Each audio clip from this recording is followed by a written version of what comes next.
Hello every one, எல்லோரும் நல்லா இருப்பீங்கன்னு நினைக்கிறேன். இன்றைக்கி நம்ம சேனலில் என்ன பார்க்க போகிறோன்னா, இன்றைக்கி என்ன லஞ்ச் எடுத்துக்கிட்டோன்னு பார்க்க போகிறோம். இன்றைக்கி சாதம் வச்சாச்சு, கத்திரிக்காய் குழம்பு வச்சு கோவக்காய் பொரியல் பண்ணலான்னு ஒரு பிளானு. ஸோ வாங்க வீடியோக்குள்ளே போகலாம்.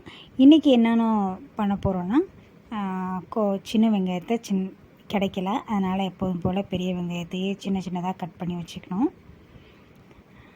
அதுக்கப்புறம் பார்த்திங்கன்னா தக்காளி, வெங்காயம் எல்லாத்தையும் கட் பண்ணி வச்சுக்கணும். நீங்கள் கொஞ்சம் சீரகம் சேர்த்து ஒரு தடவை சாம்பார் பண்ணி பாருங்கள், டேஸ்ட் நல்லாயிருக்கும். சில பேருக்கு செரிக்காமல் கூட இருக்கணும் இல்லையா, அப்போ வந்து சீரகம் சேர்த்துக்கிட்டால் செரிமான சக்தி கொஞ்சம் அதிகமாகும். ஸோ சீரகம் சேர்த்து ஒரு தடவை சாம்பாரை வச்சு பாருங்கள். அது கூடயே கடுகு உளுந்தம்பருப்பும் போடலாம், ஒன்றும் தப்பு கிடையாது. எங்கள் அம்மாலாம் பார்த்திங்கன்னா பருப்பு வேக வைக்கும்போதே வெங்காயம், தக்காளி, சீரகம், மிளகு எல்லாத்தையும் போட்டு ஒன்றா வேக வைப்பாங்க.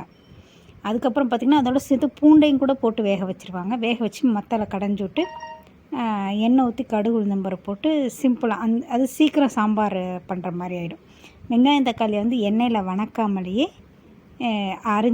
வேக வைக்கும்போதே வச்சுக்குவாங்க. அது சீக்கிரம் போகணும், வேலைக்கு ஸ்கூலுக்கு போகணுங்கிறதுக்காக டக்குன்னு பண்ணணுமேங்கிறதுக்காக, வேலைக்கு லேட் ஆகிரும், அதனால் டக்குன்னு பண்ணிவிடுவாங்க. ஸோ நான் வந்து அப்படி பண்ணலை. இன்றைக்கி நான் வெங்காயம், தக்காளியை தனித்தனியாக தான் கட் பண்ணி எண்ணெயில் வதக்கி சாம்பார் வைக்க போகிறேன். நான் முன்னமே சாம்பாருக்காக பருப்பு இருக்குல்ல, அதை வேக வச்சு எடுத்துக்கிட்டேன். அதோடு சேர்த்து கொஞ்சம் மாங்காய் சேர்த்துக்கிட்டோம் அப்படின்னா கொஞ்சம் டேஸ்ட் அதிகமாக இருக்கும், புளிப்புத்தன்மை அதிகமாக இருக்கும், நல்லாயிருக்கும், டேஸ்ட்டாக இருக்கும். சாம்பாரில் மாங்காய் போட்டு சாப்பிட்றது, புளிக்குழம்புல மாங்காய் போட்டு சாப்பிட்றது எத்தனை பேர்த்துக்கு அனுபவம்னு கமெண்ட் பாக்ஸில் கமெண்ட் பண்ணுங்கள். அதுக்கப்புறம் புளி சேர்க்குறதுக்கு பதிலாக மாங்காய் சேர்த்துட்டா இன்னும் டேஸ்ட் நல்லாயிருக்கும்.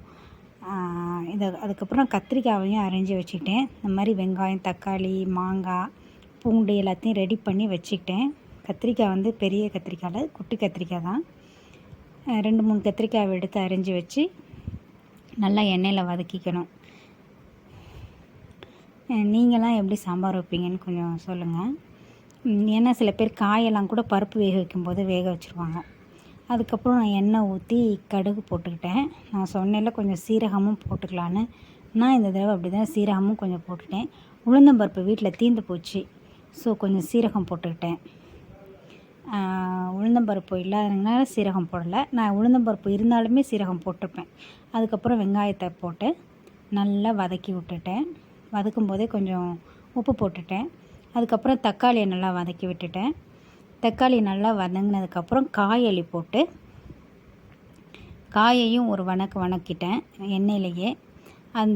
இது வந்து காயில் நம்ம வணக்கும் போதே உப்பு, மிளகாத்தூள், மல்லித்தூள், மஞ்சத்தூள் எல்லா தூளையும் போட்டுக்கிட்டேன். இப்போ பார்த்திங்கன்னா மிளகாத்தூள் போடுறேன்.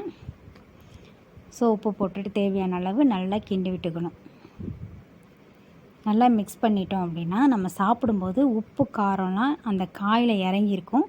இப்போ சாப்பாடோடு சாப்பிடும்போது டேஸ்ட் அதிகமாக இருக்கும். நான் சொன்ன மாதிரி ஏற்கனவே பருப்பு வேக வச்சுட்டேன். அதை கொஞ்சம் ஒரு கடைஞ்சி விட்டோம் அப்படின்னா மத்தில் கடைஞ்சிக்கலாம். இது ரொம்ப நல்லா வெந்திருக்கனால நான் அந்த கரண்டிலேயே கொஞ்சம் மசிச்சு விட்டுக்கிட்டேன். அதுக்கப்புறம் அந்த காயில் ஊற்றி ஒரு கிண்டி வச்சு மூடி வச்சிட வேண்டியதான், அவ்வளோதான் சாம்பார். நல்லா கொதிஞ்சோடனே கொத்தமல்லி தூளை போட்டு இறக்கிற வேண்டியதான். ஸோ இந்த மாதிரி சாம்பார் யார் யார் மாங்காய் போட்டு செஞ்சுருக்கீங்கன்னு கமெண்ட் பண்ணுங்கள். ஸோ நெக்ஸ்ட்டு வாங்க சாம்பார் அங்கே கொதிஞ்சிக்கிட்டு இருக்கும்போதே நம்ம கோவக்காய் இருக்குல்ல, கோவக்காவுக்கு ரெடி பண்ணிப்போம். கோவக்காவை குட்டி குட்டியாக கட் பண்ணி வச்சுக்கிட்டேன். இந்த மாதிரியும் கட் பண்ணலாம், நீல வாக்குலேயும் கட் பண்ணலாம்.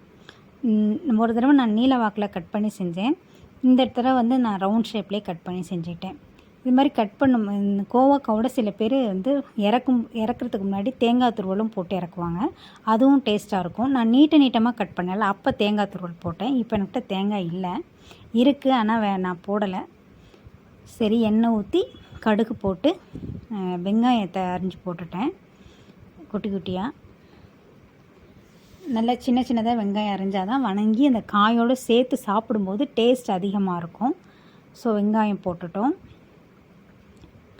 வெங்காயம் போட்டு காயை நல்லா கொட்டி வணக்கிடணும். இதில் கொஞ்சம் கூட தண்ணி ஊற்ற வேண்டாம். தண்ணி ஊற்றினீங்கன்னா அது வேறு மாதிரி டேஸ்ட் கிடைக்கும். முழுக்க நான் எண்ணெயிலேயே வதக்கி பண்ணியிருக்கேன். கொஞ்சம் மிளகாத்தூளும் கொஞ்சமாக மல்லித்தூள், மஞ்சத்தூள் போட்டுட்டேன். அதுக்கப்புறம் தேவையான அளவு உப்பு போட்டு வணக்கிட்டேன். வணக்கி விட்டு மூடி வச்சிடணும். அப்போக்கப்போ கொஞ்சம் கொஞ்சம் நேரம் எடுத்து கொஞ்சம் கிண்டி விட்டுக்கோங்க, இல்லாட்டி கருகிடும். அது மாதிரி தான் நான் இப்போ கிண்டி விட்டுட்ருக்கேன். வாங்க, ரெடி ஆகிடுச்சு. அவ்வளோதான் அன்றைக்கி லன்ச்சு. ஸோ ஒயிட் ரைஸோட கொஞ்சம் கோவக்காய் பொரியல், இதோட கொஞ்சம் தயிர் இருந்துச்சு, அதையும் தாளித்து வச்சுக்கிட்டேன். ஸோ கோவக்காய் பொரியல் ப்ளஸ் சாம்பார், கத்திரிக்காய் சாம்பார். அவ்வளோதாங்க இன்றைக்கி லன்ச்சு. தயிர் பார்த்திங்களா, தயிர் நான் வெள்ளரிக்காய் இருக்குல்ல, வெள்ளரிக்காய் போட்டு வச்சுட்டேன். தேங்க்ஸ் ஃபார் வாட்சிங். நம்ம சேனல் தொடர்ந்து சப்போர்ட்